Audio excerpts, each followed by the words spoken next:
السلام عليكم ورحمة الله وبركاته. قبل ما نبدأ المقطع نصلي على الحبيب عليه الصلاة والسلام. جايبكم تحدي، مش تحدي يا شباب، عفوا. تجربة البربري. أول مرة أهجم به، راح أخليها مع أفراد الكلان من شخص أيضا متابع للقناة محترف جدا، أحمد شيتا. يعني وضع الكروت قدامكم، فراح أجربه. عايز أطوره ليفل، لكن أنا بجمع لنا الفارس. أحب أوجه كلمة واحدة لفارس، كلمة واحدة أقولها لك يا فارس اللي سببت لي عقدة في اللعب أصلا. كلمة واحدة أقولها لك، هي هذه هي الكلمة. والله يا شباب الفارس سبب لي عقدة.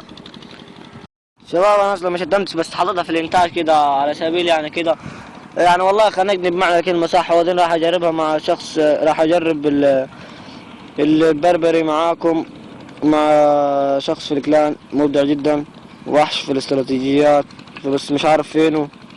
يلا يا فينك يا احمد شيبه مع فينك يا سن، فينا يا عم، فينا يا عم، اطلع يا سمسم، افتح يا سمسم. فينك يا فتح؟ الحمد لله. جود لك، ماشي، ثانكس يا زميل. بس انا متعصب عشان عندي فارس وعندي تنين، وربنا يسترها لان مخنوق جدا من الفارس والتنين. وانا اصلا مش عارف ازاي قررت اوصل ليفل 5 وفتح صناديق الدنيا وما فيش اصلا فارس طلع لي. فنبدا باول هجمه. خش روح البربر، روح نزل السكيلتون. خش يستفاهم على طول، اكتسح على طول. اهدى روح، اهدي اروح. ايه المبنى ده؟ روح يا جود، يا رب نفوز يعني. بس بان عليها يا عم، عند الفارس وعند الدنيا دي ربنا يسترها. بس ولا مرة فزت عليه، لأن أصلا كل الهجوم اللي معانا في الإقلان يعتبر عندهم فارس، لكن أنا ما عنديش وكده. حرام والله. وصلت لدرجة إنني كلمت الشركة، قالوا لي قال أجرب أفتح باكجات أكتر وإن شاء الله يعني حد سعيد.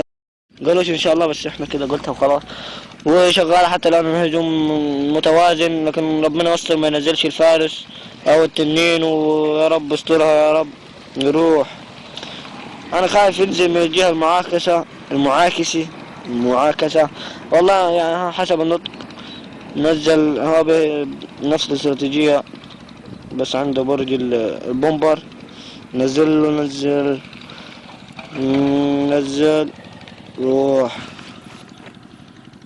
روح ربنا يستر وربنا يستر.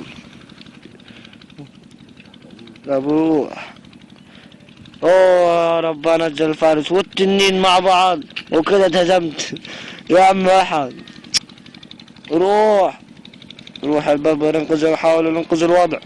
يا رب يا جماعة، اجمعوا لي حل ازاي اوقف ام الفارس ده. اعمل له ايه عشان اوقفه؟ التنين نقوله ماشي يعني معقول، لكن الفارس ده مش عارف اعمل له ايه. والله كان سبب لي عقدة في اللعبة كلها. يابا دمر المبنى التاني بالبرميل. اتخنقت جامد. يكشي ما نزلش في فارس تاني عشان ده يبقى وقعة. يا عم استنى يا عم، استنى يا عم الحاج نشوف الفارس وجنود احمد شيتا بهدلني بهدلة زيني. طب انا راح اقول لكم ايه قصيدة بالنسبة للفارس. نزل والفارس ابو فارس هو اللي هزمني. هو اللي قاعد قد في اللعبة بصوت محمد الهنيدي يا شباب. والله اشوف يا شباب هزمت 3 نجوم، يعني ما حدش يعرف يتهزمنا ده. شوف يعني انا بص مبدع يعني. عشان كده انا بص عملت القصيدة دي في صوت، بس انت اسمعها بصوت محمد الهنيدي. فارس ابو فارس هو اللي مقلعنا، هو اللي هو اللي ملبسنا. ولو اتنفخت نفخة زينة شوف 3 نجوم. انا مبدع، انا شوفه مبدع. الفارس ينزل يعني ايه يعملها معجني ونتهزم دايما يعني. خرجنا يعني مش عارف اقول لكم ايه بنسبة الفارس اللي واحلى سقفي اسمعوه للقصيدة وأوريكم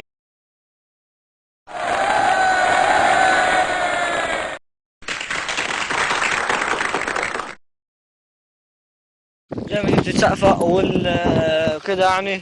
اعطي لايك للفيديو، وشغال بكتب يعني بكتب لي شغال بكتب. ويا شباب لا تنسى اللايك للفيديو عشان استمر، بدعمكم تستمر القناة.